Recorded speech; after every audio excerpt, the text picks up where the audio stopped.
바울과 바나바는 수리아 안디옥 교회에 파송을 받고 1차 선교 여행을 떠났습니다.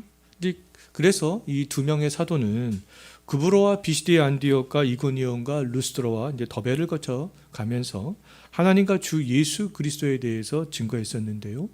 두 사도가 복음을 증거할 때 유대인들과 이방인들의 방해와 박해와 오해가 있었지만 두 사도는 계속해서 복음을 증거했던 것을 볼 수 있습니다. 그 결과 구브로에서는 총독 서기오 바울이, 또 비시디의 안디옥과 이고니온의 회당에서는 유대인과 유대교에 입교했던 헬라인들이, 또 루스드라에서는 나면서부터 걷지 못하던 사람이, 또 더베에서는 많은 이방인들이 예수 그리스도를 믿게 되었고요.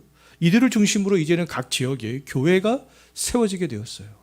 오늘 본문은요, 이제 두 사도가 1차 전도 여행을 마치고 다시 수리아 안디옥으로 돌아가면서 복음을 증거했던 도시들을 다시 재방문하여서 바른 그리스도인으로서 살아갈 수 있도록, 그리고 교회가 견고하고 또 성장해 나갈 수 있도록 성도들을 권면하는 그런 말씀들이 되겠습니다.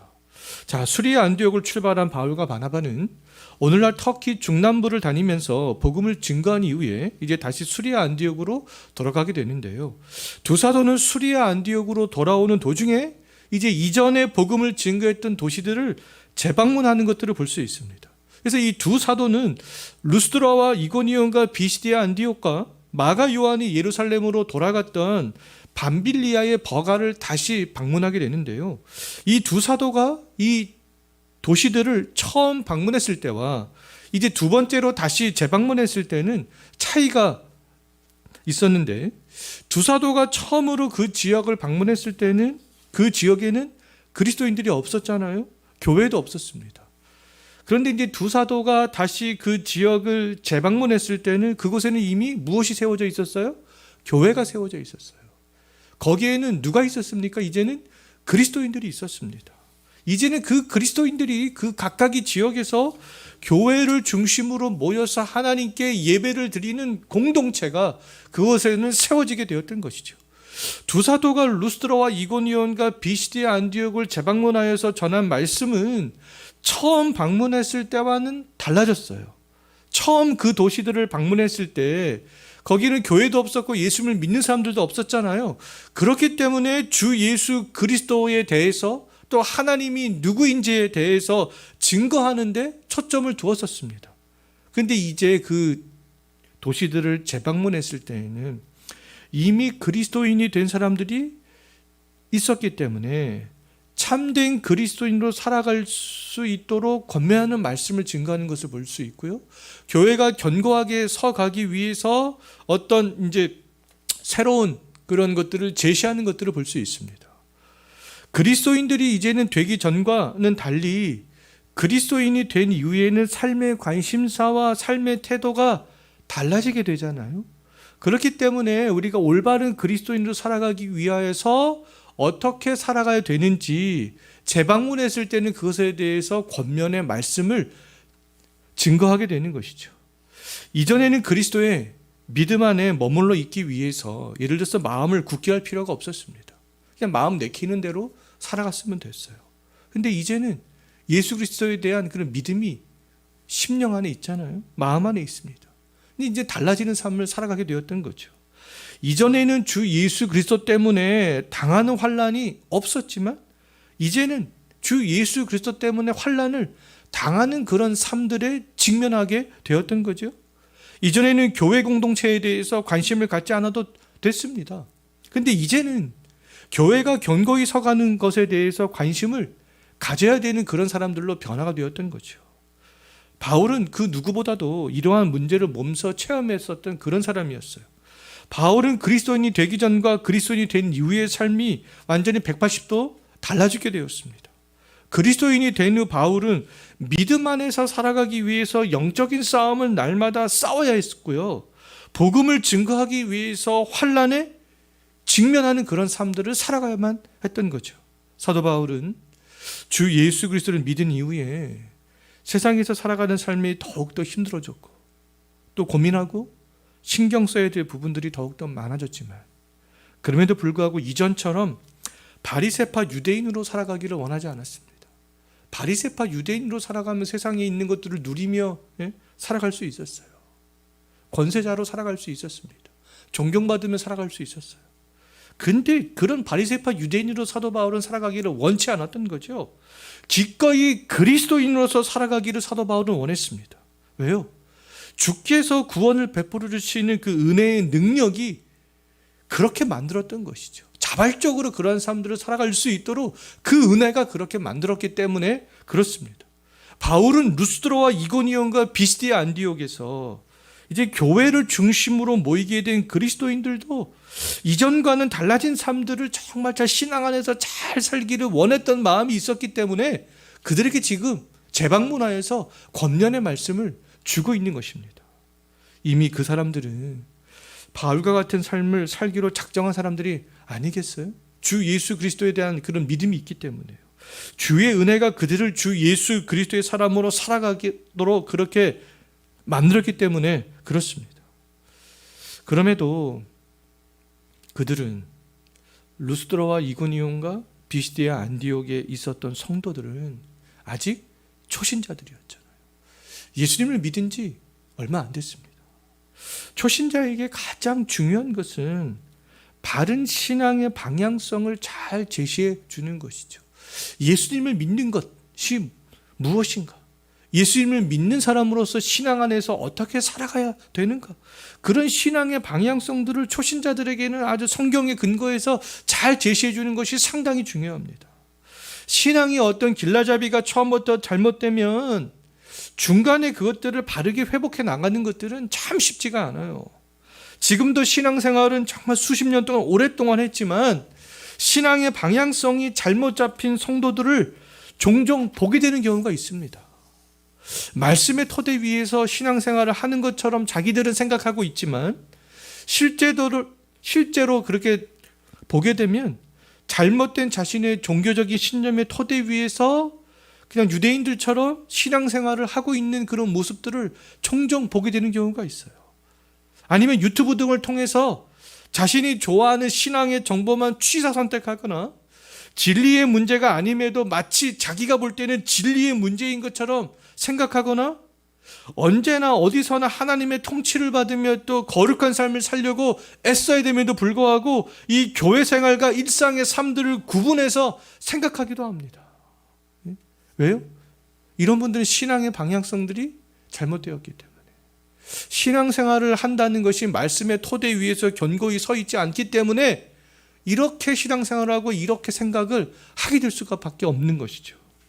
오늘날 한국 사회에서 이 교회나 그리스도인들이 부정적으로 인식이 되는 것은 그동안 한국 교회와 교회 안에서 신앙생활하는 그리스도인들의 신앙의 방향성이 잘못되었다라는 것들을 보여주는 어떤 결과물들이 되겠습니다. 지금까지 보수교회는 성장제일주의를 지향해 왔잖아요.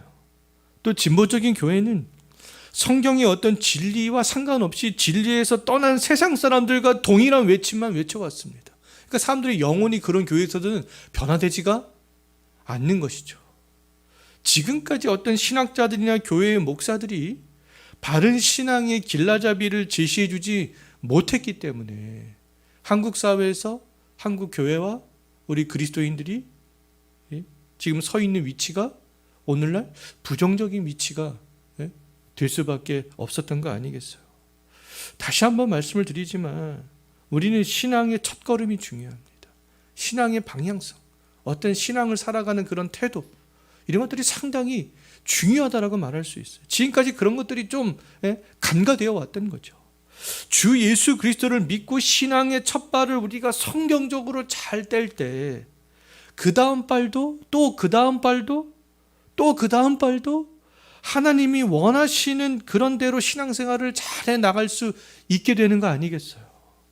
제가 반복적으로 시간이 있을 때마다 말씀을 드리지만 가장 건강한 신앙은 교회에서 2000년 동안 내려온 그 주류 신학의 흐름을 따르는 거예요. 이 흐름 속에 있을 때 그래도 바른 신앙과 바른 교회를 향해서 균형감 있는 그런 신앙생활을 잘 감당해 나갈 수 있게 되는 것이죠. 루스드라와 이고니온과 이 비시니아 안디옥에 있는 성도들은요, 이제 그리스도인으로서 첫 발을 떼는 그런 상황에 있었던 그런 교회였고 그런 성도들이 모여 있었어요. 사도 바울은 신앙의 첫 발을 내딛는 성도들이 정말 주를 바라보면서 신앙생활들을 잘 감당해 나가기를 원했습니다. 때문에 사도 바울은 복음을 증거했던 도시들을 재방문했던 것이고요. 재방문하여서 성도들을 말씀으로 권면했고 교회가 바르게 서갈 수 있는 그런 장치들을 제시해 주었던 거예요. 바울이 루스드라와 이고니온과 비시디아 안디옥에 있는 성도들에게 한 권면과 바울이 그 지역에 세워진 교회에 행한 어떠한 그 장치는 그리스도인들과 교회를 향한 하나님의 관심이 되겠습니다. 그곳에 있는 성도들이 어떻게 하면 신앙생활을 잘할 수 있는가, 교회가 견고하게 서갈 수 있는가, 하나님께서는 그 바울을 통하여서 그들에게 그것들을 제시해 주었던 것이고 오늘날에는 이 사도행전을 읽고 있는 우리들에게 그것들을 제시해 주고 있는 거 아니겠어요? 우리들도 오늘 본문에서 바울이 권면하는 그 권면에 정말 우리가 잘 집중할 때 우리의 신앙의 방향성이 바르게 설정될 수 있고요. 더 우리 교회가 견고하게 서 나갈 수 있게 될 거예요. 바울은 이 루스드라와 이고니온과 비시디아 안디옥에 있는 교회 성도들이 바른 신앙의 그런 방향성을 가지고 신앙생활을 잘 감당해 나갈 수 있도록 두 가지를 권면하는 것을 볼 수 있습니다. 또 교회가 견고하게 서갈 수 있도록 한 가지를 시행하는 것을 볼 수 있어요.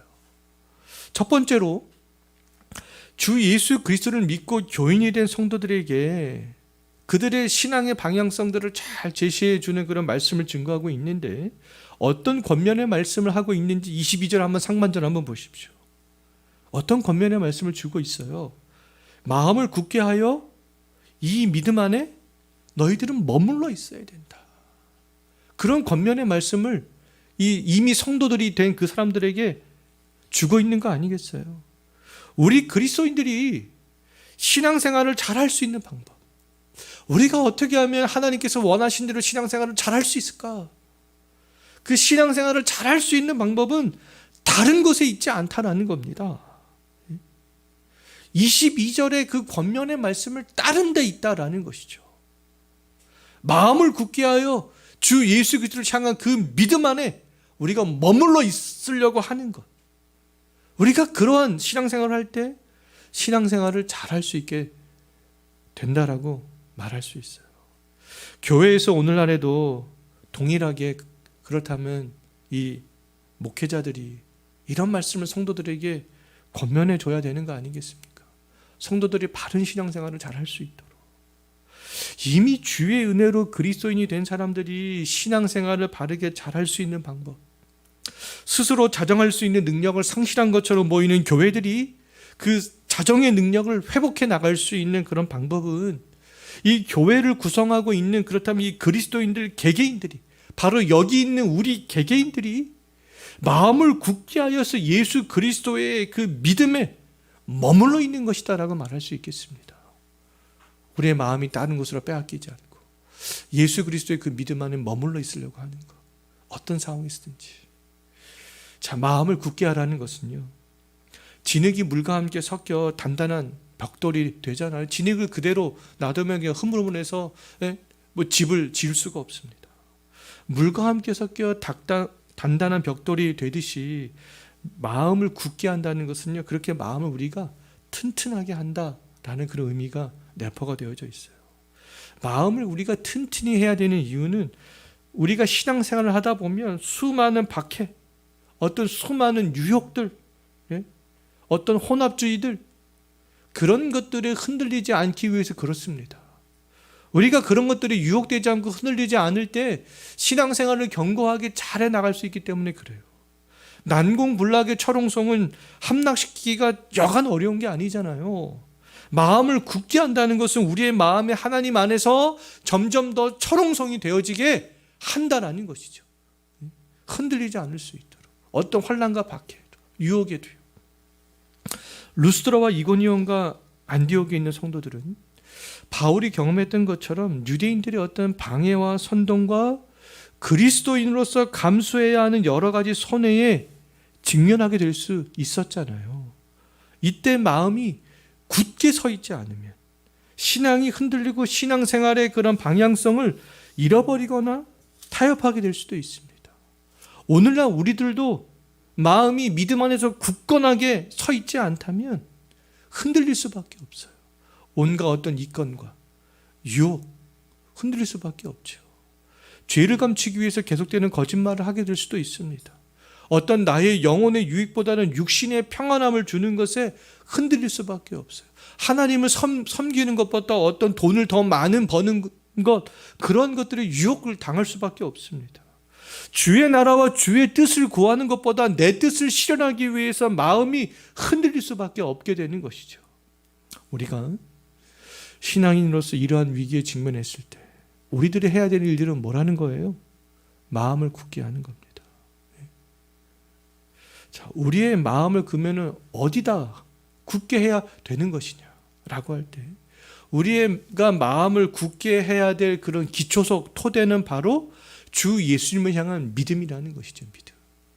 우리는 그 믿음 안에서 우리의 마음이 단단해질 수 있도록 그렇게 하라라고 지금 권면을 하고 있잖아요. 우리는 그 믿음 안에 머물기 위해서 마음을 굳게 해야 되는 것입니다. 자연만물은 어떤 타락한 본성이 없잖아요. 인간의 타락으로 말미암아 이 세상에 있는 자연만물은 그냥 저주받은 것이죠. 그렇기 때문에 자연만물은 있는 그 자체로 그래도 하나님께 가만히 있어도 하나님께 영광을 돌릴 수가 있어요. 정말 나무가 우뚝 서 있는데 흔들흔들 나뭇가지가 흔들릴 때 그것 자체로도 하나님께 영광이 될 수 있습니다. 새가 날아다니는 거, 초원에서 동물이 뛰어서 노는 거, 그거 자체로도 하나님께 영광이 될 수 있어요. 시원한 바람이 부는 거, 그 바람이 부는 것 자체로 하나님께 영광이 될 수 있습니다. 그런데 인간은 그렇지 않다는 거예요. 인간은 타락한 본성을 갖고 있다라는 것이죠. 그렇기 때문에 타락한 본성을 가진 인간은 가만히 놔두면, 가만히 있으면 타락한 본성을 따라가게 된다는 겁니다.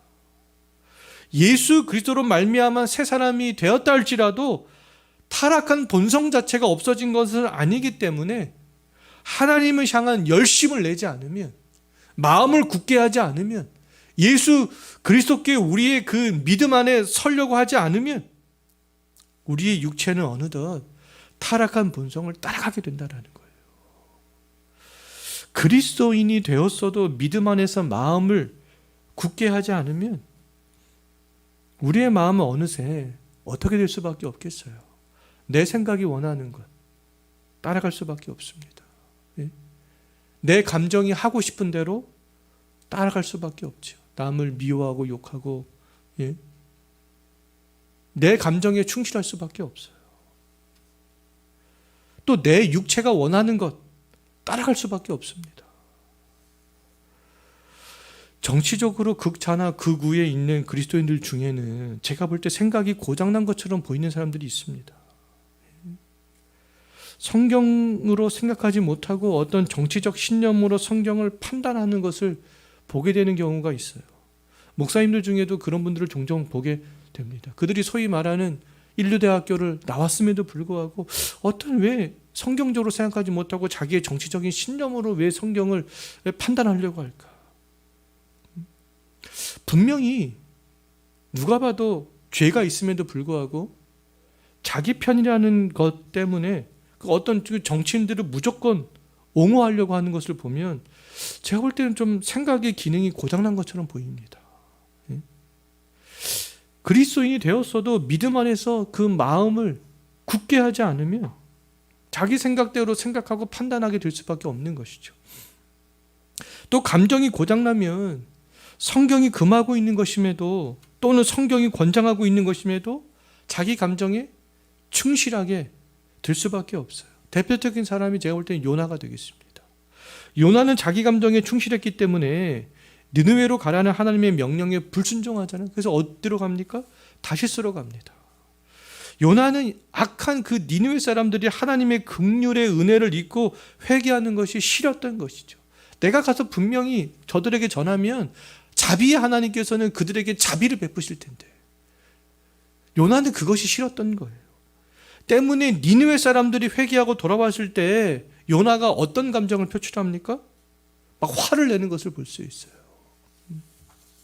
자기 감정에 그냥 충실하려고 했던 것이죠. 요나는요. 우리의 이성이란 감정이 타락한 본성을 따라가지 않고 믿음 안에 거하기 위해서는 우리의 마음이 주 예수 그리스도를 향한 그 믿음 안에 굳건해질 수 있도록 애써야 된다는 거예요. 가만히 내버려둬서는 안 된다라는 것이죠. 그래서 지금 바울이 지금 그렇게 권면하고 있는 거 아니겠습니까?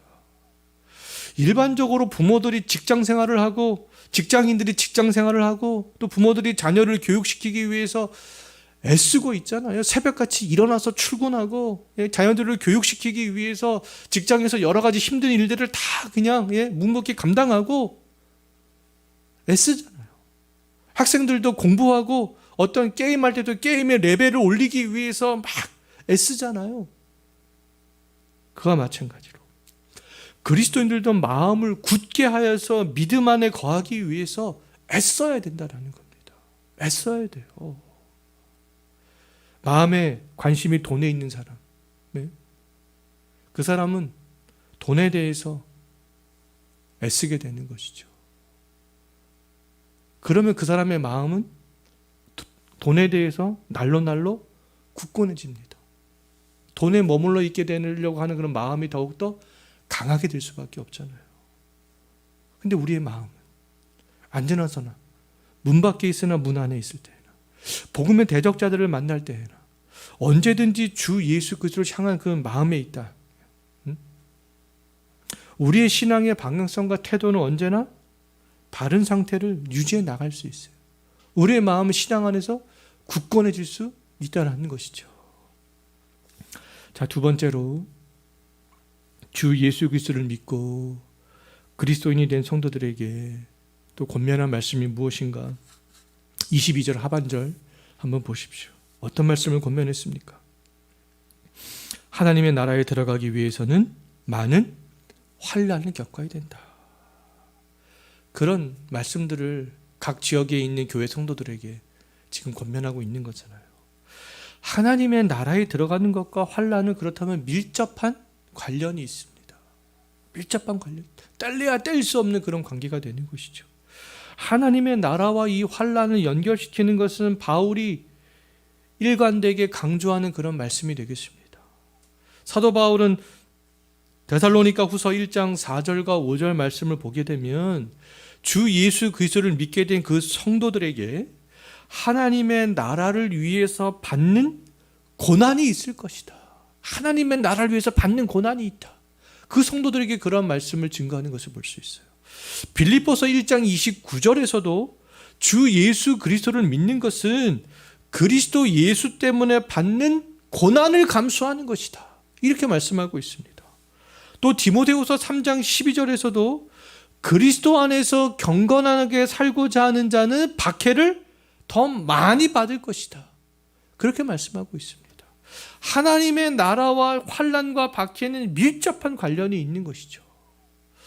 루스드라에서 바울도 돌에 맞아 죽음 직전까지 가는 그런 환난을 당했잖아요.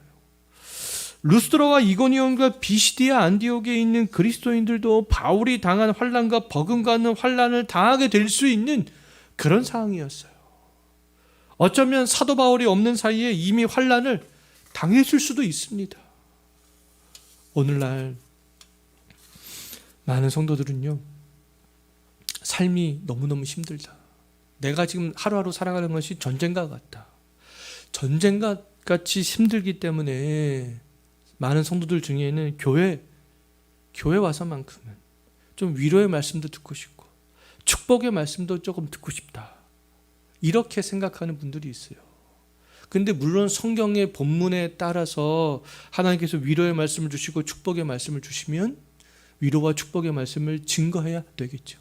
그런데 언제나 성경에서 또 말씀하고 있는 위로와 축복의 말씀은요, 예수 그리스도 안에서 위로, 예수 그리스도 안에서 그런 복을 이야기하고 있습니다. 또 그런 본문이 있으면 그런 말씀들을 당연히 증거해야 되지만, 근데 만약 이제 오늘 성경을 우리는 권별로 쭉 보고 있잖아요. 쭉 볼 때 또 이런 말씀에, 이런 본문에 직면하게 될 수 있다라는 것이죠. 근데 만약 이러한 말씀을 듣고 싶어하는 성도들이, 축복의 말씀, 언제나 세상에서와 같은 그 위로의 말씀을 듣고 싶어하는 성도들이 지금 루스드라나 이고니온이나 비시디아 안디옥 교회에 출석하고 있다면 어떻겠어요? 나는 뭐 세상에서 주는 위로의 말과 내 감정을 움직이는 축복의 말씀들을 듣고 싶어서 교회에 왔더니 지금 사도 바울이 하나님의 나라에 들어가려면 환난을 겪어야 된다, 막 이런 말들을 지금 증거하고 있는 것이죠. 죽을 만큼 어떻게 보면 힘들어서 교회에 왔더니, 환난을 벗어날 수 있는 방법을 알고 싶어서 교회에 왔더니 오히려 환난을 겪어야 된다, 이런 말씀을 듣는다면 어떻겠습니까? 성도님들 같으면 환난을 당하고 있는데 환난을 당연한 것처럼 생각하는 그런 말씀을 듣는다면 신앙생활을 함에 있어서 힘이 날 수 있겠어요? 사도 바울은 지금 많은 환난을 당하고 있었잖아요. 예? 그러면서도 하나님의 나라에 들어가기 위해서는 환난을 겪어야 된다. 사도 바울은 그것들을 지금 받아들이고 있는 거 아니겠어요? 자, 사도 바울이 그런 삶을 살 수 있었던 거. 그러니까 우리들도 마찬가지인데요. 진실로 주 예수 그리스도 때문에 내가 환난을 당하고 있다면 그 환난을 극복해 나갈 수 있는 힘이 날 수 있어요. 바울처럼. 그러나 우리가 이거를 잘 분별을 해야 될 필요가 있어요. 세상에서 내가 누리지 못하고 갖지 못한 것을 환난으로 생각하는 분들이라면 화가 나겠죠. 예? 교회 왔더니 환난을 겪어야 된다. 세상에서 누리지 못하고 갖지 못한 것을 그것 때문에 당하는 어떤 환난을 환난으로 생각한다면 그런 분들은 화가 나지 않겠어요. 그런데 오늘 본문에서 말씀하고 있는 그런 환난은요, 주 예수 그리스도로 말미암아 겪게 되는 그런 환난이 되겠습니다. 우리들 주변에는 과거에 어떤 부모님이나 아니면 남편이나 아니면 시댁에서 신앙생활을 하지 못하도록 환난을 당했던 분들이 있어요. 지금도 있겠죠. 근데 그런 분들이 이야기를 들어보면 정말 주 예수 그리스도 때문에 그분들이 환난을 당했을 때는 그 환난을 당연한 것으로 받아들였고요. 그 환난 때문에 주를 더욱더 의지했던 그런 모습들이 있었습니다. 환난을 당했을 때 눈물로 주를 바라보며 살아갈 수 있었던 것은 그분들이 예수님을 통해서 하나님의 나라에 대한 그런 소망이 있었기 때문이 아니었겠어요? 주께서 주시는 그런 복음의 능력이 그 환난보다도 더욱더 컸기 때문이 아니었겠어요? 하나님 나라에 대한 소망이 현재 당하는 환난의 크기보다 훨씬 더 컸기 때문에 그 환난의 때에도 주를 더욱더 의지할 수 있었던 것이죠.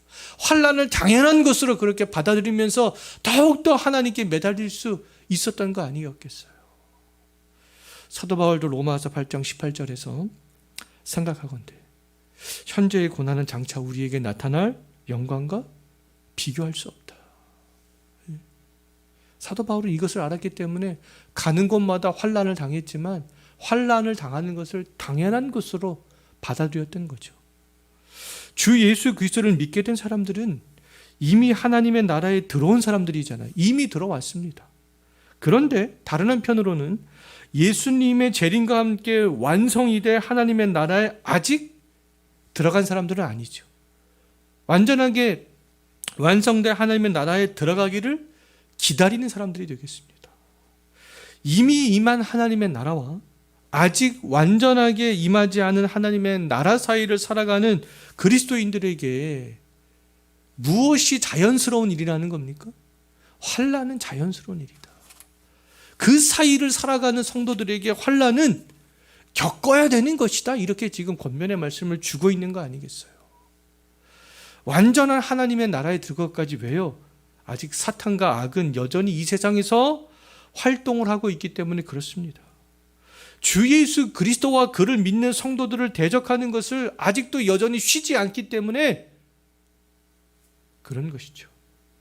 주 예수 그리스도를 믿게 된 이후에는 믿기 전보다 더 많은 환난을 당할 수밖에 없습니다.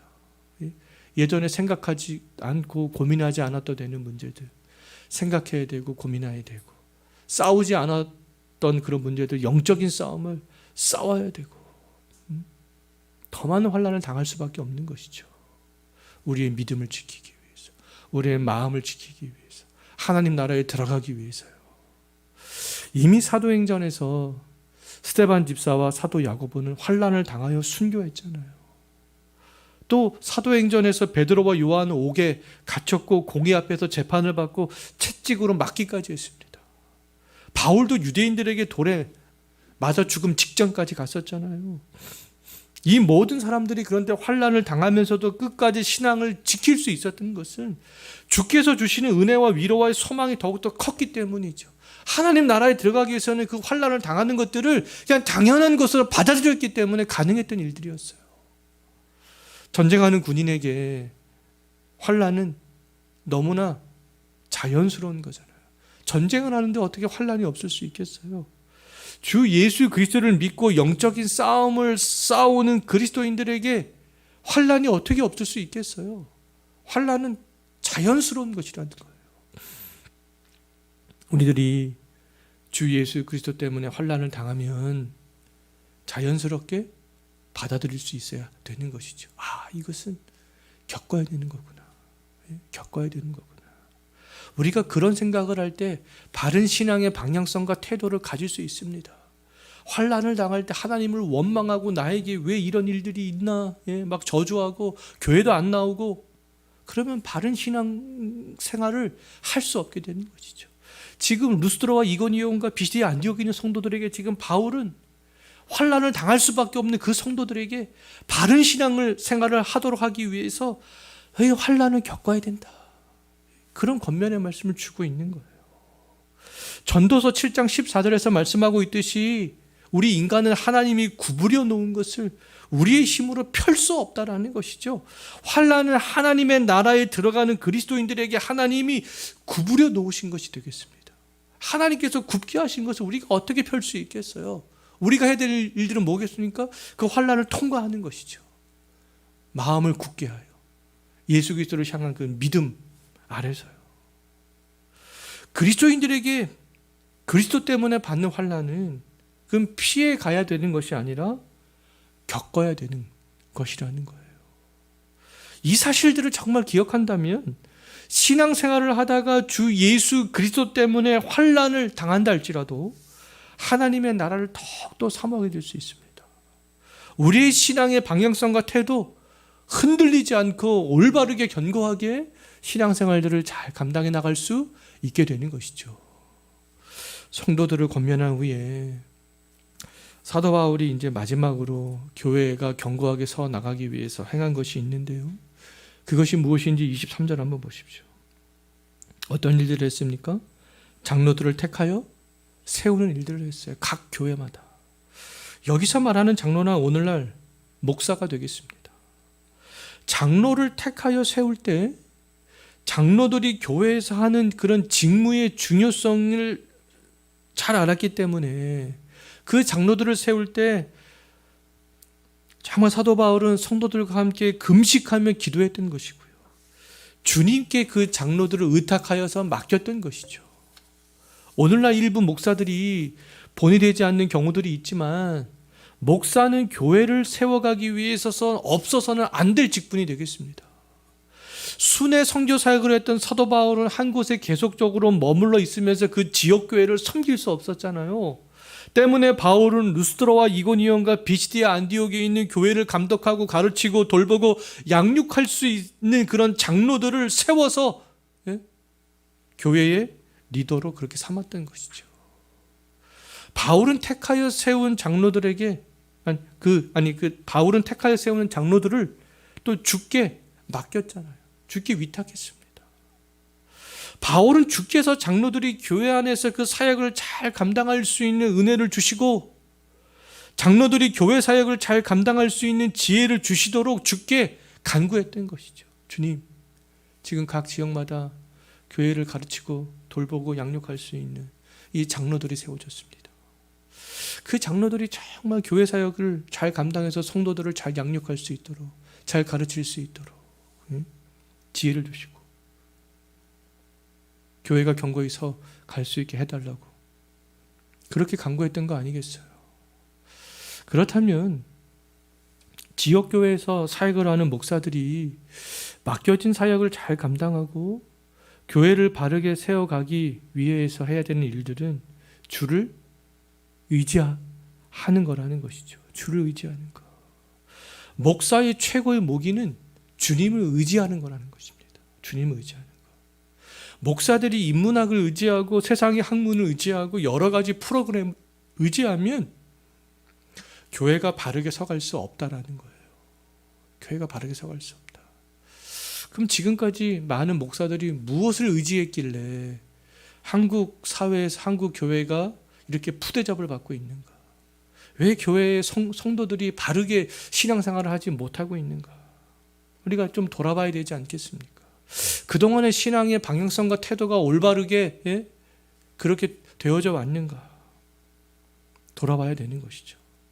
그동안 목사들이 무엇을 의지하면서 이 목회를 감당해 왔는가? 저를 비롯하여서 좀 돌아봐야 될 필요성이 있습니다. 성도들이 바른 신앙의 방향성과 태도는 성도들의 마음을 굳게 하여 주 예수 그리스도의 믿음 안에 머무르는 것에 있습니다. 하나님의 나라에 들어가기 위해서 받는 환난을 받아들이는 것에 있어요. 그리고 바른 교회가 되기 위해서 목사들이 다른 그 어떤 것보다도 주님을 의지하는 그것에 있다라는 것이죠. 우리 이 교회가 교회 성도들이 이러한 권면들을 잘 받아들일 때 우리의 신앙은 바르게 나아갈 수 있고 교회는 바르게 서갈 수 있게 되는 거 아니겠습니까? 근데 그동안 우리가 너무 이것들을 이거 다 아는 거 아니야? 다 아는 거 아니야? 너무 간과해 왔습니다. 이 말씀의 권면들을 받아들이지 않았던 거죠. 자, 이제 사도 바울과 바나바는 1차 선교 여행을 마무리하고 이제 수리아 안디옥으로 돌아오게 되는데요. 돌아왔죠. 수리아 안디옥에 돌아와서 이 두 사도가 가장 먼저 했었던 일들이 있는데 27절 한번 보십시오.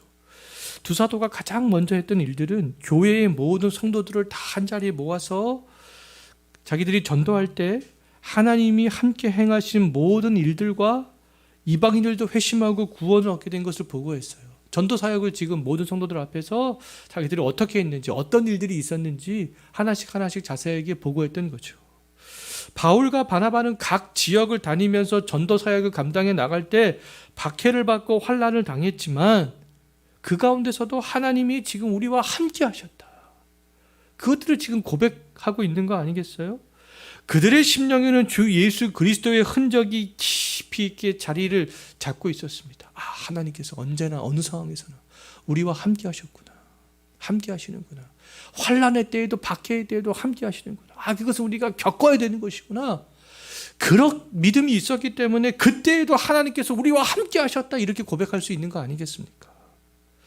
기쁠 때나 고통의 때나 언제나 하나님의 주권 안에 있으면 그들은 확신했어요. 우리의 마음에도 주 예수 그리스도의 그런 믿음과 흔적이 있잖아요. 그렇다면 우리에게는 이미 바른 신앙생활을 할 수 있는 능력이 있는 것이고요. 교회를 바르게 세워갈 수 있는 우리에게도 힘이 있는 거예요. 이제부터라도 우리들이 해야 되는 일들은 신앙의 그런 걸음걸음을 말씀의 토대 위에 두는 것입니다. 하나님께서 이 바울을 통해서 우리에게 권면의 말씀을 주고 있는 그 권면의 말씀들을 기억하면서 잘 받아들이는 것이죠. 우리들이 주를 바라보고 또 바라볼수록 의지하고 주를 또 의지할수록 환난의 때에도 우리의 마음이 굳건해질 수 있습니다. 주 예수 그리스도를 향한 그 믿음 때문에 하나님의 나라를 소망하게 될 수 있어요. 그 환난을 당연한 것으로 받아들일 수 있습니다. 이 교회가 견고하게 서갈 수 있도록 교회 성도들이 이 목사를 위해서 정말 진심으로 기도해주고 목사도 주를 의지하면서 그렇게 이 사역들을 감당해 나갈 때 교회가 견고해질 수 있지 않겠어요? 정말 우리들 오늘 본문 말씀을 기억하면서 이 권면의 말씀들을 우리에게 해당되는 말씀으로 받아들이고 이번 한 주간에도 살아갈 수 있었으면 좋겠습니다.